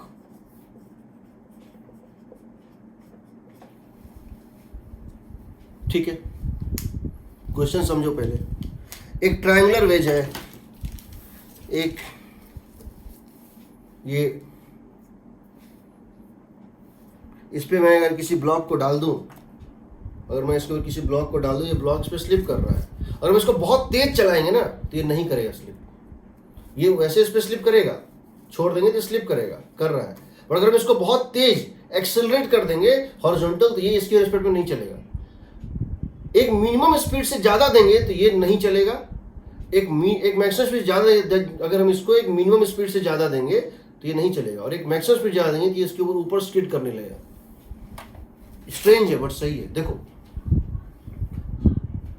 अगर तुम इसको रोक दो, एक्सेलरेशन कर दो 0, तो क्या होगा? तुमको पता है फ्रिक्शन कैपेबल नहीं है, ये स्लिप करने लगेगा नीचे। यानी इसको क्या लगेगा, वेज को क्या लगेगा, ये मेरे रेस्पेक्ट भी नीचे स्लिप कर रहा है, तो इसलिए हमको एक्सेलरेशन तो देना पड़ेगा। जब इसको एक्सेलरेशन जो है देंगे ये रुक जाएगा, नहीं चलेगा। क्यों नहीं चलेगा बता रहे हैं। एक मिनिमम एक्सेलरेशन के ऊपर दोगे तो ये नीचे स्लिप नहीं करेगा, और इसमें एक रेंज है। एक मैक्सिमम एक्सेलरेशन ऊपर दोगे तो ऊपर स्किड करने लगेगा। इसको बताने का मेरे पास 3 तरीका है। इसको बताने का मेरे पास 3 तरीका है: ग्राउंड फ्रेम, वेज फ्रेम और D'Alembert's principle. D'Alembert's principle मैंने 11th बच्चों को बताया था, ठीक है। डी एलम्बर्ट्स प्रिंसिपल ये कहता है कि तुम क्या करो, फ्रेम को रेस्ट पे ले आओ और एक्सेलरेशन ड्यू टू ग्रेविटी को मॉडिफाई कर दो, क्वेश्चन सेम हो जाता है। खैर जो भी है, हमको इसको सॉल्व करना है। फिर हमको इसको बताना है कहाँ कहाँ पे ये बनता है, और फिर मैं तुम्हें बताऊंगा आईआईटी ने इससे क्वेश्चन पूछा है, 1 बार 2 बार नहीं 3-4 बार पूछा है। फिर मैं इसका ग्राफ प्लॉट कराऊंगा, एक्सेलरेशन और म्यू के बीच में, एक्सेलरेशन और फ्रिक्शनल फोर्स के बीच में मैं ग्राफ प्लॉट कराऊंगा, ठीक है। क्वेश्चन पहले समझ लो। इस वेज को अगर मैं एक्सेलरेट कर दूं तो मैं इसके रिलेटिव स्लिपिंग को प्रिवेंट कर सकता हूं, ठीक। मैं जानना चाहता हूं कि इसकी रेंज क्या है। मैं यहाँ बेसिकली 3 एक्सेलरेशन निकालूंगा। कौन कौन सा? मैं एक एक्सेलरेशन निकालूंगा ए मिनिमम, एक निकालूंगा ए मैक्सिमम, और एक निकालूंगा ए ऑप्टिमम।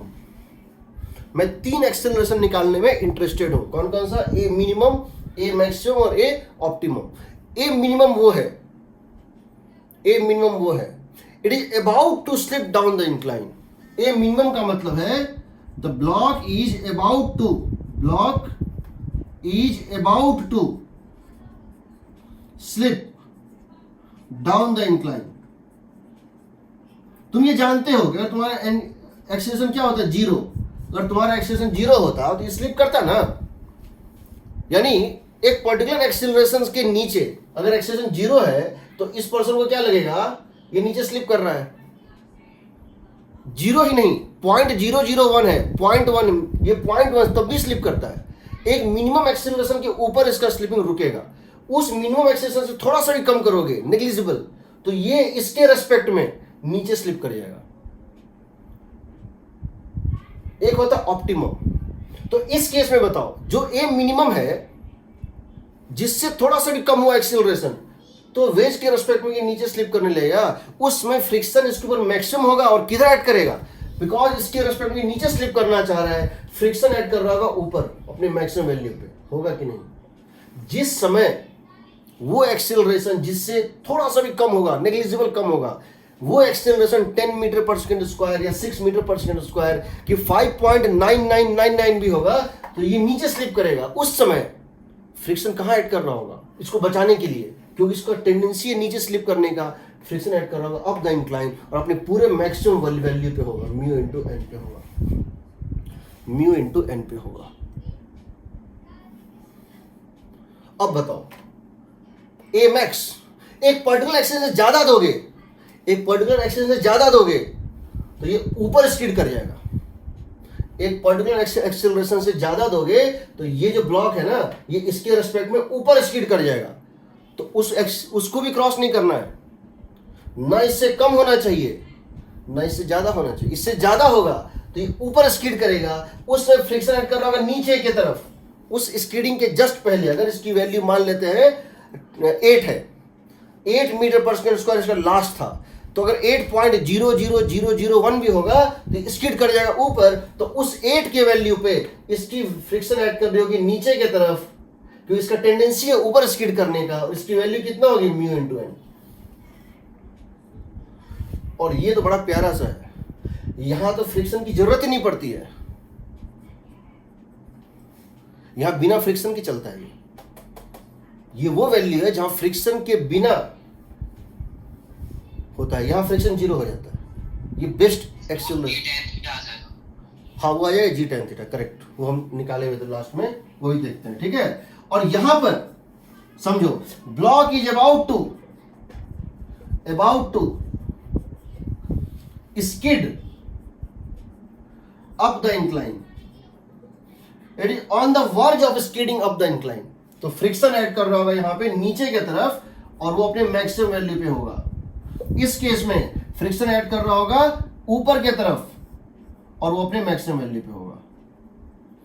जब भी तुमसे ऐसा कोई भी क्वेश्चन पूछा जाए, जब भी तुमको इस टाइप कोई भी क्वेश्चन पूछा जाए जहां एक्सेलेरेशन का रेंज पूछेगा, तरीका ये रहेगा, फिर से बता रहा हूं, 3 एक्सेलेरेशन निकालेंगे, एक मिनिमम जिससे कम होगा तो नीचे स्लिप करेगा, एक मैक्सिमम उससे ज्यादा होगा तो ऊपर स्किड करेगा, और एक ऑप्टिमम जहां फ्रिक्शन होगा ही नहीं। क्योंकि ये एक केस नहीं है, ये एक केस नहीं है, 20-25 क्वेश्चन ऐसे हम तैयार कर सकते हैं। तो आज अभी उनका थ्योरी निकालेंगे जो डेराइव करके, वो तुम डायरेक्ट लगा सकते हो चाहो तो, नहीं तो तुम याद रखना 3 केस तुमको लेना है हमेशा, मिनिमम, मैक्सिमम और ऑप्टिमम, मिनिमम, मैक्सिमम और ऑप्टिमम, ठीक है। तो देखो हम ले रहे हैं, लेट अस टेक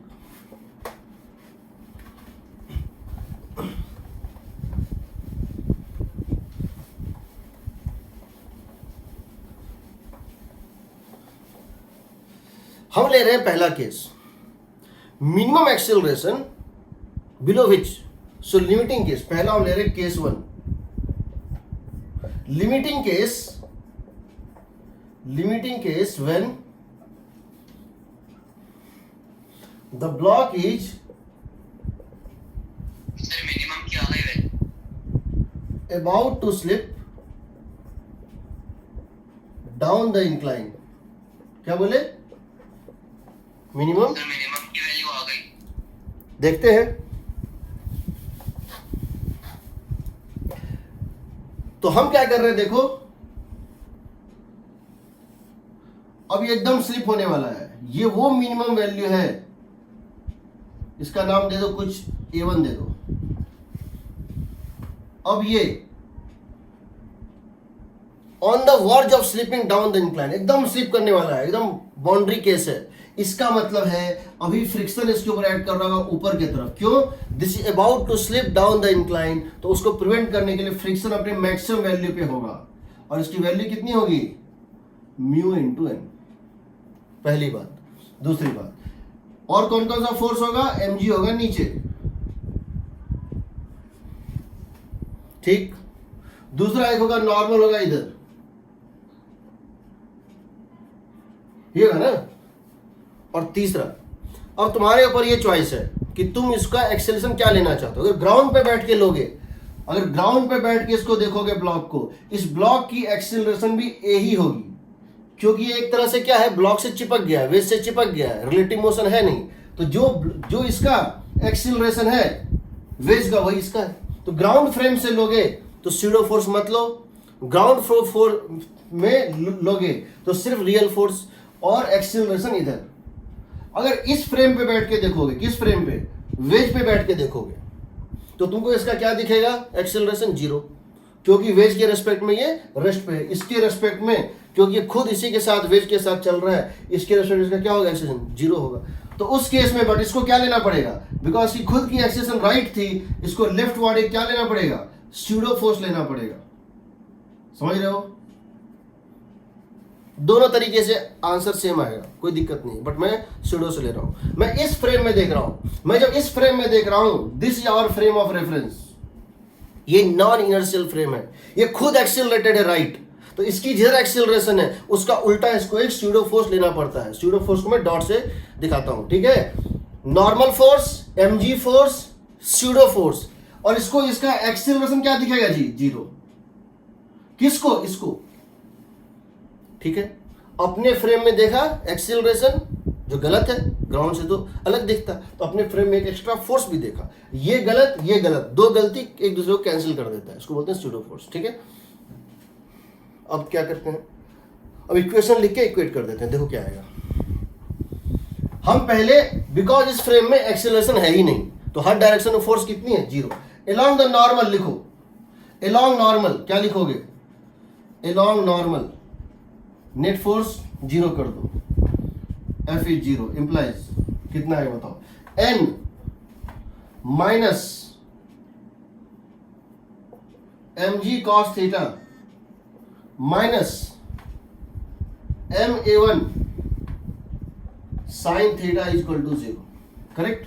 n इधर, mg cos थीटा इधर और ma1 साइन थीटा इधर।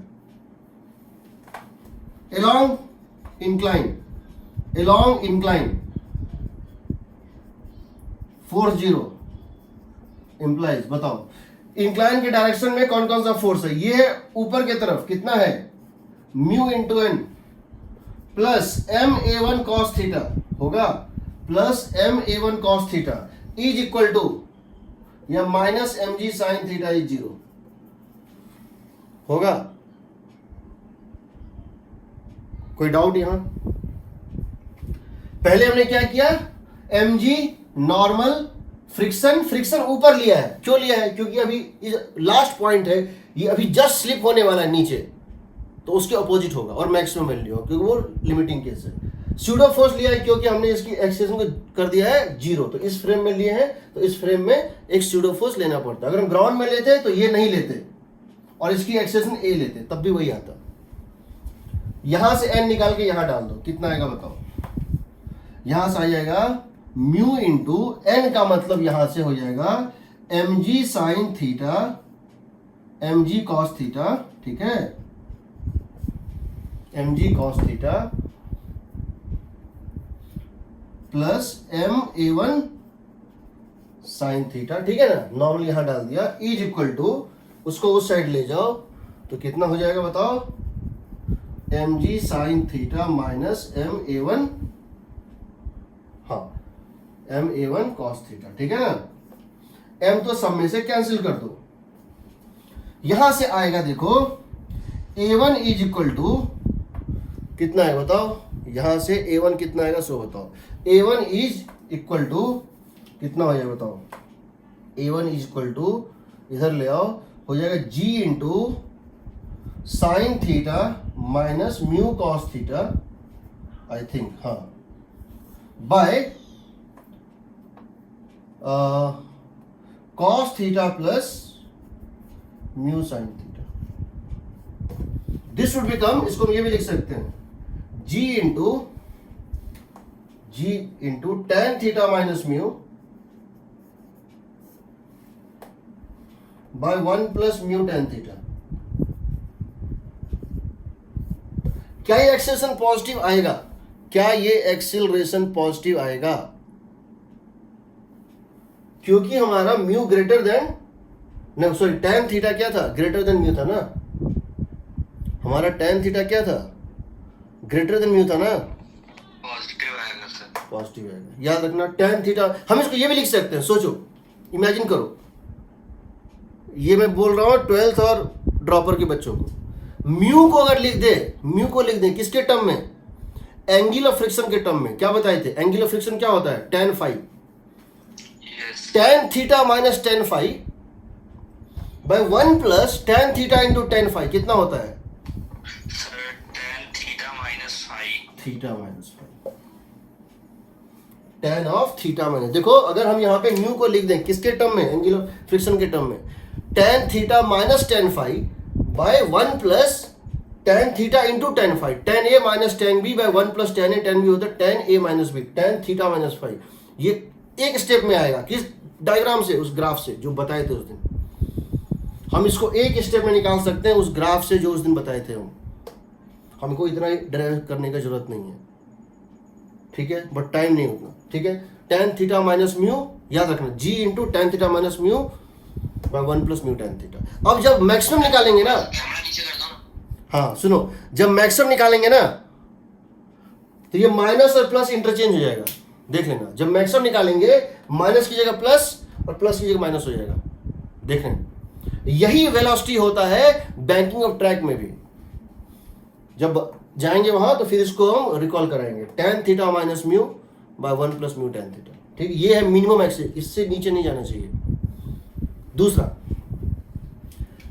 limiting case when the block is about to skid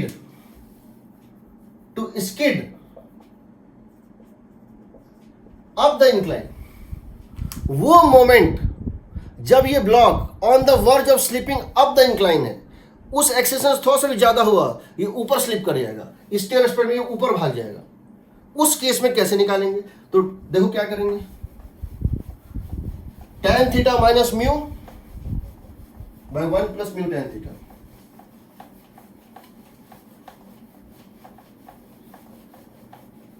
देखो इस केस में क्या होगा, समझो इस केस में क्या होगा।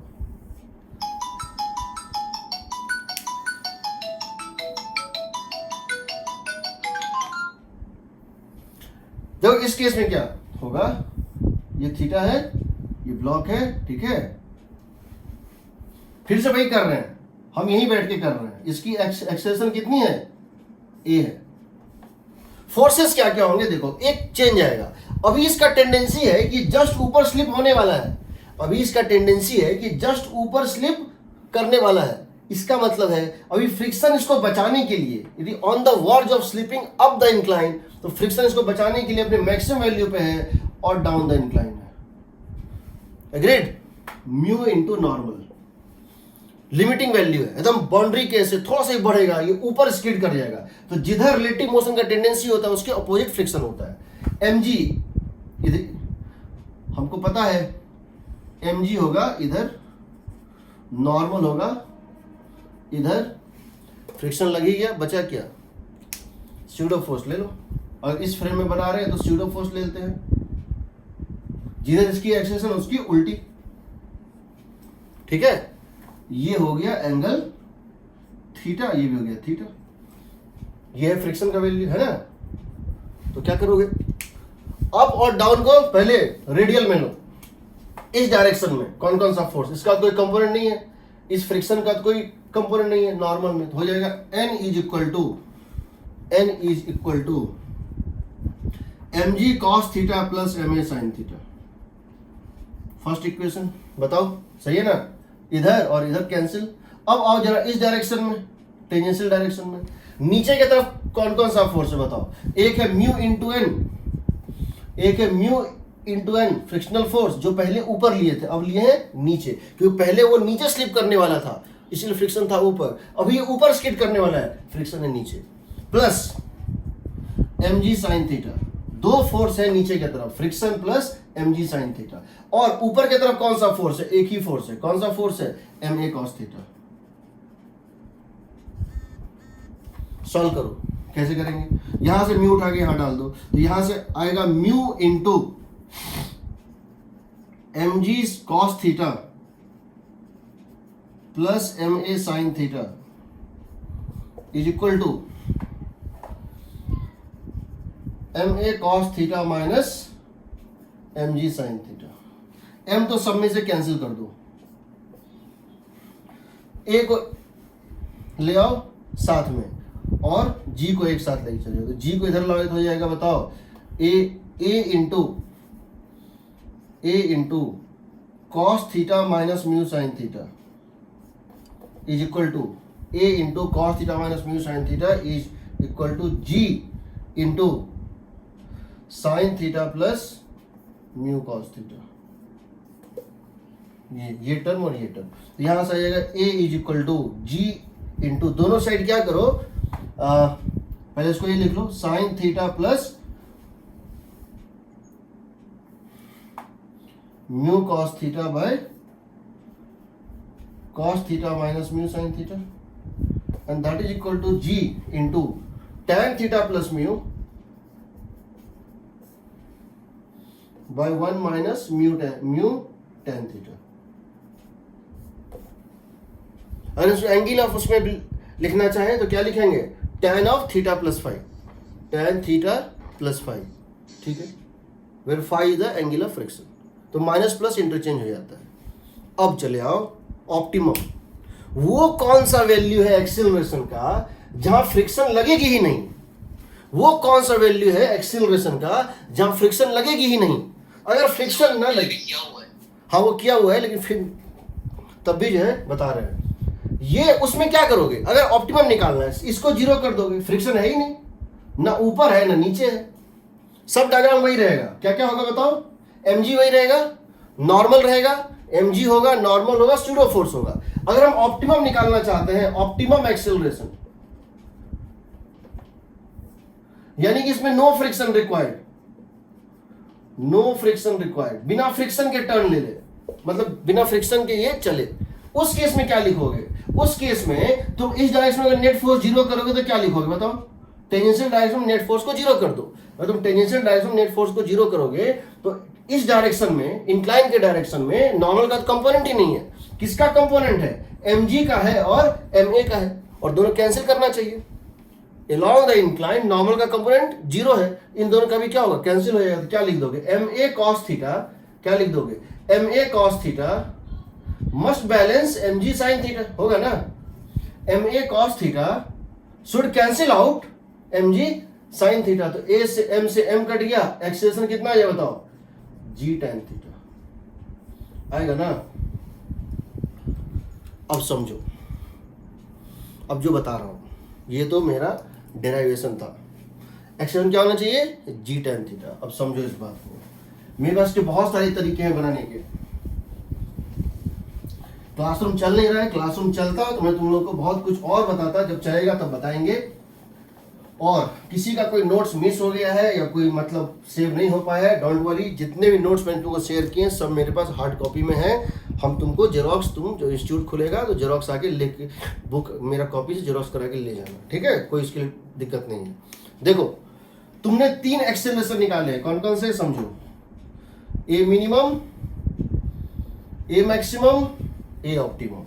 यहां पे फ्रिक्शन जीरो होता है, यहां फ्रिक्शन मैक्सिमम होता है, और ये होता है अप द इंक्लाइन,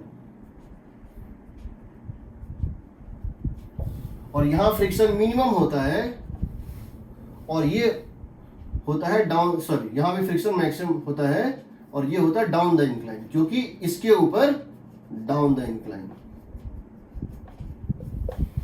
ठीक है? इसकी वैल्यू होती है g into tan theta minus mu by 1 plus mu tan theta. इसकी वैल्यू होती है g tan थीटा, उसकी वैल्यू होती है g into tan theta plus mu by 1 minus mu tan theta, ठीक है? इससे अगर ज्यादा एक्सेलरेशन हो तो ऊपर स्लिप कर जाएगा, इससे कम हो तो नीचे स्किड कर जाएगा। अब समझो, अब पहली बात ये समझ लो, जो भी चीज तुमको हम यहां बता रहे हैं ये एज इट इज वैलिड है, ये एज इट इज वैलिड है। कहां पे? इसका मतलब समझो, ये एक ऐसा वैल्यू है जो फ्रिक्शनलेस सरफेस पे भी कर सकता है। This is possible, only possibility, this is the only possibility on smooth surface. अगर कोई स्मूथ सरफेस है और तुम चाहते हो कि वहां पे ये चीज वैलिड हो, वो ना स्लिप करे, तुम अगर कोई स्मूथ सरफेस पे चाहते हो वो ना स्लिप करे, तो स्मूथ सरफेस पे एक ही पॉइंट होगा, एक ही एक्सेलरेशन होगा, क्योंकि वैसे भी एक्सेलरेशन यहां क्या था? जीरो था, वैसे भी मूव नहीं कर रहा था। तो फ्रिक्शन रफ है या स्मूथ है फर्क नहीं पड़ता है। इस एक्सेलरेशन पे रफ सरफेस भी फ्रिक्शन नहीं लगाता है, इस एक्सेलरेशन पे रफ सरफेस भी फ्रिक्शन नहीं लगाता है, तो रफ हो या स्मूथ हो कोई फर्क नहीं पड़ता है। दूसरी बात, ये पूरा चीज वैलिड है। अगर मैं किसी कर्ड सरफेस पे, समझो ये कर्ड है, क्या है ये कर्ड सरफेस है, y equal to f x, any function of x, ठीक है? और मैं यहां पर क्या करूं? मैं यहां पर किसी ब्लॉक को डाल दूं ऐसे करके, या मैं मान लो यहां पर किसी ब्लॉक को डाल दूं इस तरह से, और मैं क्या करूं? इसको एक्सेलरेट कर दूं, इस पूरे फ्रेम को ही एक्सेलरेट कर दूं, और तब पूछूं वो कौन से पॉइंट का कोऑर्डिनेट निकालो, उस पॉइंट का कोऑर्डिनेट निकालो जहां पर ये चीज ना ऊपर स्लिप करे, ना नीचे स्किड करे, ना वहां रहे। तो सिर्फ तुमको फर्क ये पड़ेगा कि ये तुम्हारा tan थीटा था ना, ये तुम्हारा tan थीटा था, उसकी जगह आ जाएगा dy बाई dx, उस पॉइंट पे, एट दैट पॉइंट। क्योंकि किसी भी पॉइंट पे जो कर्व होता है वो कैसा बिहेव करता है, एज एन इंक्लाइन प्लेन। इस पॉइंट पे रखोगे, कौन से पॉइंट पे, x, y पे। तो अगर यहाँ पे तुमने एक ब्लॉक रखा है x, y पे, तो यहाँ पे एक टेंजेंट ड्रॉ करो। ये टेंजेंट एंगल कितना बनाएगा, थीटा। तो थीटा इस x, y पे कैसे निकालोगे, dy by dx at x, y, उस पॉइंट पे निकाल दो, और जहां जहां tan थीटा दिख रहा है वहां पे उस वैल्यू को डाल दो, तुम्हारा आंसर आ जाएगा। ठीक है। उसके अलावा ये जो रेंज है, अगर हम इसमें ग्राफ प्लॉट करें, क्या ग्राफ प्लॉट करें, कि अगर हम एक्सीलरेशन को धीरे धीरे बढ़ाएं तो क्या होगा, बताओ। हम क्या देख रहे हैं, देखो, जब तुम्हारी एक्सीलरेशन कितनी थी, g sin theta, g tan theta, जब तुम्हारे वेज की एक्सीलरेशन कितनी थी, g tan थीटा, तो फ्रिक्शनल फोर्स कितना लगता है, 0 लगता है ना। जब एक्सीलरेशन इससे कम होती है तो फ्रिक्शन किधर लगता है, जब एक्सीलरेशन से कम होती है फ्रिक्शन किधर लगता है, वो चाहता है नीचे से, फ्रिक्शन लगता है ऊपर की तरफ। तो ऐसे होगा, देखो, हम अप द इंक्लाइन को क्या मान रहे हैं, पॉजिटिव। हम अप द इंक्लाइन को, इंक्लाइन के अपवर्ड डायरेक्शन को मान रहे हैं पॉजिटिव डायरेक्शन। ठीक है। तो इसकी एक्स जब ये चेंज होती है तो इस तरह से चेंज होती है, देखो। इससे जब तुम एक्शन घटाओगे कहां तक, ए मिनिमम तक, तो एक्सेलरेशन किधर ऐड करेगा, अप द इंक्लाइन। और जितना कम एक्सेलरेशन करते जाओगे मैग्नीट्यूड ऑफ एक्सेलरेशन उतना बढ़ता जाएगा, कहां तक, ए मिनिमम तक। जैसे ए मिनिमम से कम करोगे स्लिप कर जाएगा, और जैसे स्लिप करेगा फ्रिक्शन क्या हो जाएगा, काइनेटिक हो जाएगा।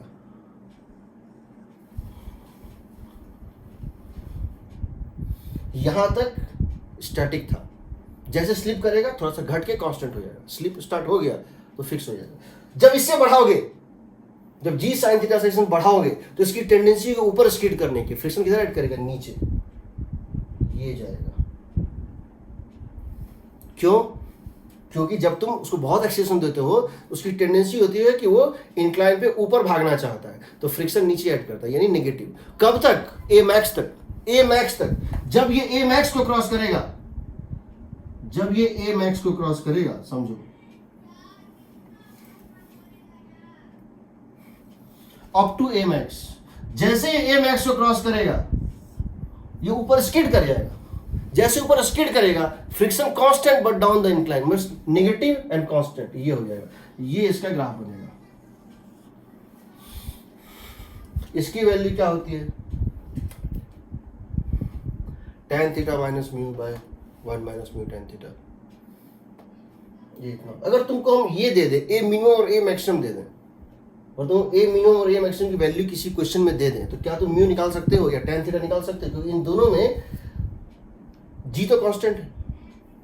और ए मिनिमम और ए मैक्सिमम दे दें तो क्या हम एंगल ऑफ इंक्लिनेशन और फ्रिक्शन कोएफिशिएंट निकाल सकते हैं, निकाल सकते हैं। बट फॉर्मूला याद होना चाहिए।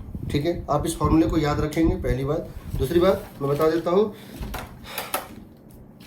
अच्छा, इस केस में कभी कभी क्वेश्चन ये भी पूछता है, कभी कभी क्वेश्चन इस तरह से पूछता है, ये तुमसे पूछे हम एक्सेलरेशन ना, कि ये जो वेज था जिसकी मास मान लो m है, और ये जो ब्लॉक इसकी मास m है, ठीक है, वेज की मास m है और ब्लॉक की मास कितनी है, m है। हम कभी कभी ये भी पूछता है, हम इसको खींच रहे हैं, क्या कर रहे हैं, पुल कर रहे हैं, हम इसको पुल कर रहे हैं, तो कितने फोर्स से पुल करें कि ये स्लिप ना करे।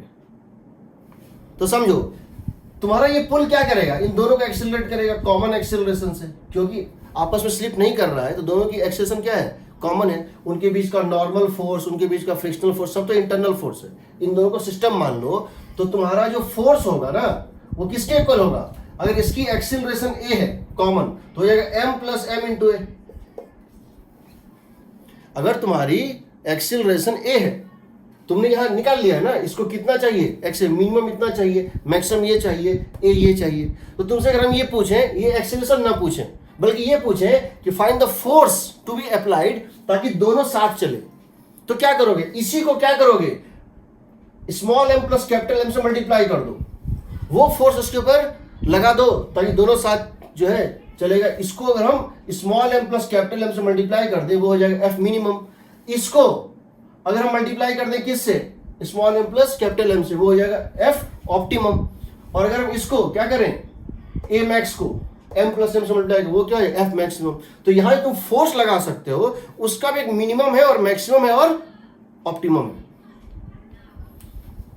ठीक है, एक बार ट्राई करना, जैसे एससी वर्मा में एक क्वेश्चन बता रहा हूँ, इसको एक बार ट्राई करना। अभी तो खैर बहुत कुछ लेना है मुझे। पेज 94 पे ये क्वेश्चन वर्कड आउट में है, पेज 94 में ये क्वेश्चन है वर्कड आउट में। ठीक है, ये क्वेश्चन, ये जो डायग्राम है, पूछा है find the minimum maximum and optimum force, कि ये स्लिप ना करे इसके रिस्पेक्ट में। तो तीनों का सिस्टम मान लो, या मान लो सिस्टम के एक्सेलरेशन ए है। एक बार लिमिटिंग केस लो, एक बार लिमिटिंग केस लो, या मैं इसको नेक्स्ट क्लास में करूंगा, कि ये नीचे गिरने वाला है और ये इधर चलने वाला है। और एक बार मैक्सिमम केस लो, जब ये राइट चलने वाला है और ये ऊपर चलने वाला है। एक बार क्या करो, लिमिटिंग केस, जब जो ब्लॉक हैंग कर रहा है वो नीचे स्लिप करने ही वाला है, और दूसरा मैक्सिमम केस जब ऊपर वाला स्किड करने वाला है, राइट। या हम नेक्स्ट क्लास में लेंगे, बता देंगे। ठीक है, तो तुमको क्या करना है, नोट्स में पेज नंबर 35, 36, 37 और 38, 35 से 38 एक बार देख लेना। मैं उसके नेक्स्ट क्लास में लूँगा। ठीक है, चलो बहुत टाइम ले लिया क्लास में। Thank you sir. Thank you, चलो bye. Thank you sir. Thank you, thank you. Thank you.